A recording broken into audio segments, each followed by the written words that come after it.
TimeTracker Employees Area Advanced.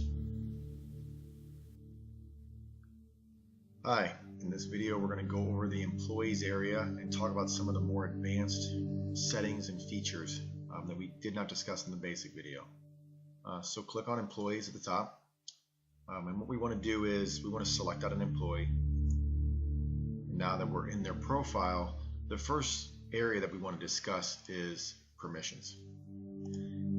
And what makes this an advanced function is that if you're going to allow people to sign into your account, whether that's employees or other lower level administrators, then this is going to be in a very, very important area to visit and make sure you have set up properly for each person that needs to get in, because this is driving what they're going to see and how they will be able to use the software. So this area is set up exactly how the site is set up, meaning these areas on the far left correspond to titles across the top, or if I'm in the dashboard, across this area here, along with these menus down here. So dashboard area, employees area would be this area, customers, so forth and so on. Now, each of these areas are going to have three settings: no access, read only, and full access. For the most part, these read very true. No access meaning they're not going to be able to even see any of the features. These buttons to get to those areas will be completely gone, and they won't have any ability to get to it. If they do try to get to it, they will be denied. Read only is typically that they would be able to get in, see data, run reports, but not be able to edit anything. And then full access, they'll be able to access that entire area, all of its functions and features. There are some exceptions out there, and we have some notes off to the side. Read only for this area would be that they can come in and approve time cards, but only for places that they can get to by their associations. So they won't be able to get to the TimeTracker area and do it from there. They would have to do it from a different area. And that's how most of these exceptions work, is they're going to have to come out of the groups or their associations to get access to these tools, because typically someone that you want to have minimal access is not going to have any of these other higher levels turned on. So this would just be one way to get that person the ability to create a schedule for, say, one location. So let's go over how these work and what this kind of looks like. So what I have set up here now is I'm in the profile of the account that I'm actually logged into, and you can see everything's set to full access. What I'm going to do here is I'm going to open up another window, and so you can see right now I have access to the employees area. If I come back to my profile and I set, we'll start out with this one, no access to pay rates, then when I click on pay rate, I will get a permission error, meaning I can't see it. What that would also do is if I go into areas such as payroll and I run reports in here where, and I don't think I have enough data in here to see this, but if I was on a payroll report where pay rates would show up off to the right, then I wouldn't see those pay rates. Okay, so it not only turns off areas, but it also turns off the ability to see buttons or functions or data that pertain to that. So if I go back to this employees area, I still have access to it. If I do a no access there and I refresh this screen, then I'm going to immediately get a permission error. Okay, so these settings are live. As soon as you do it, if the person moves from that page and tries to come back, they'll be kicked out. So if I go back to the dashboard, you'll notice that that entire button is gone. So by turning off, setting this to no access, essentially, I've been denied to even see that button or to get to that area. And if for some reason I did have the ability to go back, you would see I get permission errors. Okay, so this is important to get this set up how you want. What I want to show you is what the default is for every new account that you or new employee that you set up. So let me go to search here. Oh, I'm sorry, I gotta turn my permission back on so I can actually go to search employees. Okay, and let me go to this because this account was just set up. So if I go to the permissions for this new user, this is what the default for the system is. And what these are very, very basic settings. This is probably what you would give to your most low-level employee. It's going to give them access to the basic dashboard, meaning they can log in. They'd be able to read their groups area, and they'd be able to see events, but they wouldn't be able to edit either of those. No access to any of these 4 main headers. Okay, so they wouldn't be able to search employees or customers or do anything with e-schedules as far as creating them for anybody or seeing any timekeeping data for anybody else. Those would all be completely turned off. The My Profile section is completely turned on, and that's this menu over here under My Profile. What this is going to give them the ability to do is they would go in and they could change their addresses or their phone numbers or their emails on their account. The settings, this is the username and password and the PIN number. So if you left this at full access, they could change any of that information. Their schedule, they would be able to view it, and they'd be able to add in availability and all that information. They are not going to be able to create their own schedule. So this My Schedule area is not a creation area. This is simply a viewing area of their own schedule, but they would have access to viewing it and running all the reports on it. Same thing with the My Time Card. They're not going to be able to add in any times for their time card, but they would have full access to the My Time Card area. So if you're wondering what that looks like, just go into these 2 areas here and you'll be able to see the different tools that are available from these 2 menus. You'll see a little note here, read only removes mobile clock in. So if you on the My Time Card, by putting in read only, it actually can remove out the ability to clock in via mobile. I'm going to come back to setup. Because this is very important. Logger is set to read only. The ticket system is all turned off. Articles, which is our document center here, is set to read only. And then the message center, applications and onboarding is all turned off. So this is the default of what any new employee was, and that's a pretty good low-level settings. Let me talk real quick about setup. This is the most powerful area, and one that you have to be very careful about giving someone full access to. Setup is going to do 2 things. One, this controls the page that we're looking at. So this permissions area is actually controlled by setup. So it's not controlled by the employees area, even though permissions are under the employees admin tab. It's not controlled by that. It's controlled by setup. So the reason that's very powerful is if someone has access to the setup and to be able to get to this, then they could essentially turn their own profile to full access. And if you didn't want that, that would be bad. So you really want to make sure only certain people are getting access to the setup. Other areas that setup controls that are also obviously very important would be the billing area and the setup area. So those 3 things are all controlled by setup.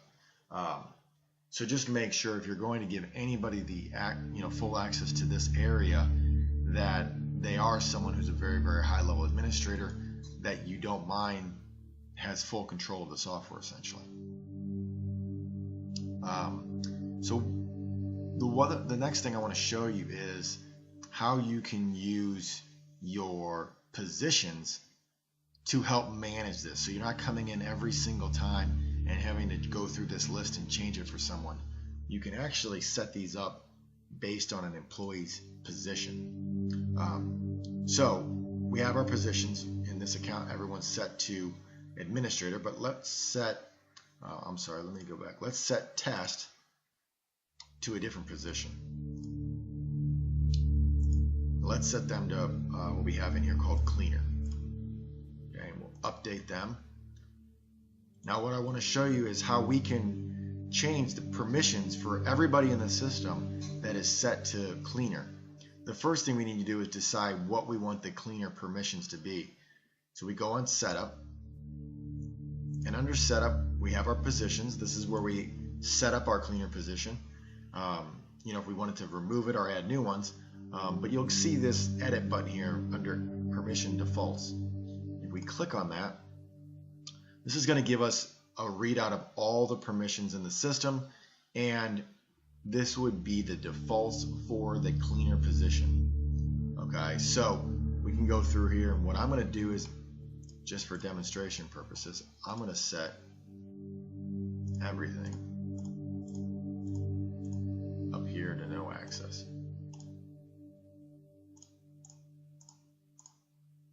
Okay, so no access. Okay, so the most part it's no access. We hit update. So now what we're saying is, when we add in someone new and we set their position to cleaner, then this is the permissions they will get, which will be no access. We can also go in and actually change everybody who's in the system who's set to that.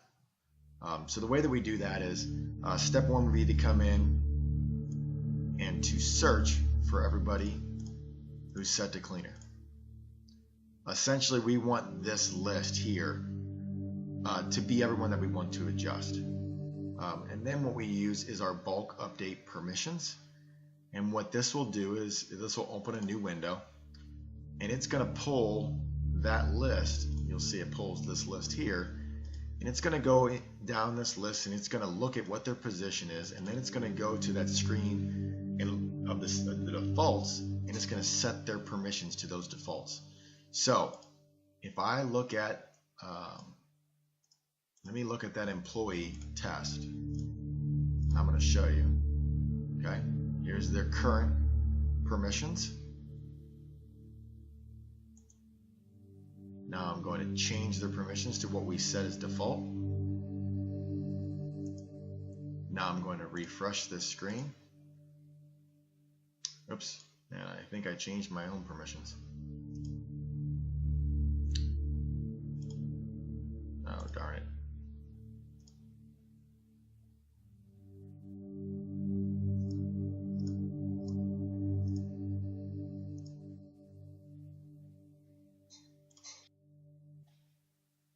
Okay, I'm back. I had to go back and reset some permissions.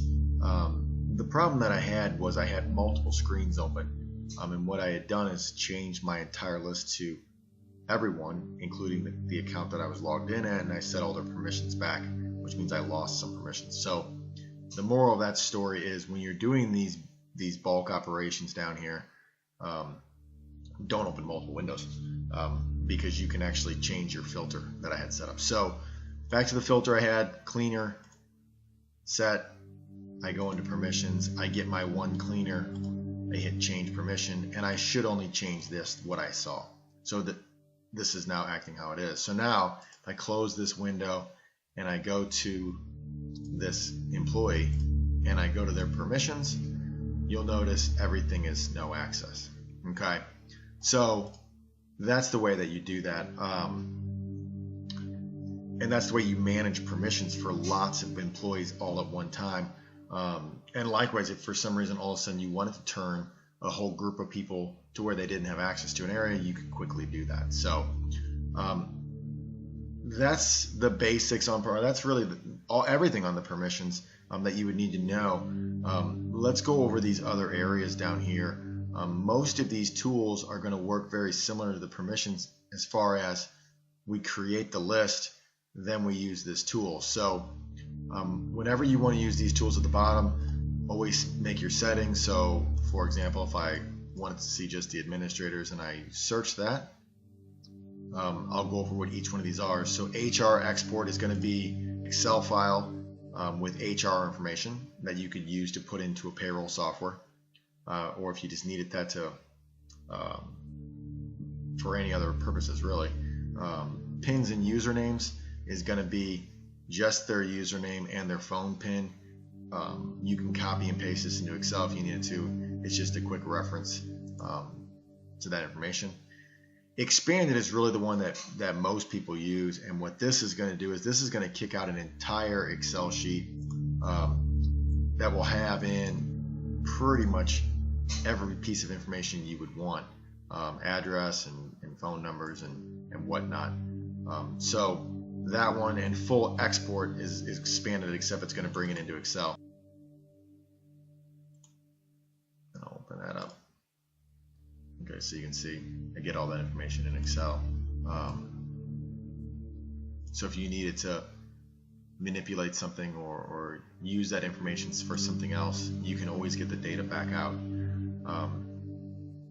Passwords and status, these are ways of updating this list. So if I wanted to change the status of all these employees, so I want to do it for myself obviously, so I'll go back to cleaner,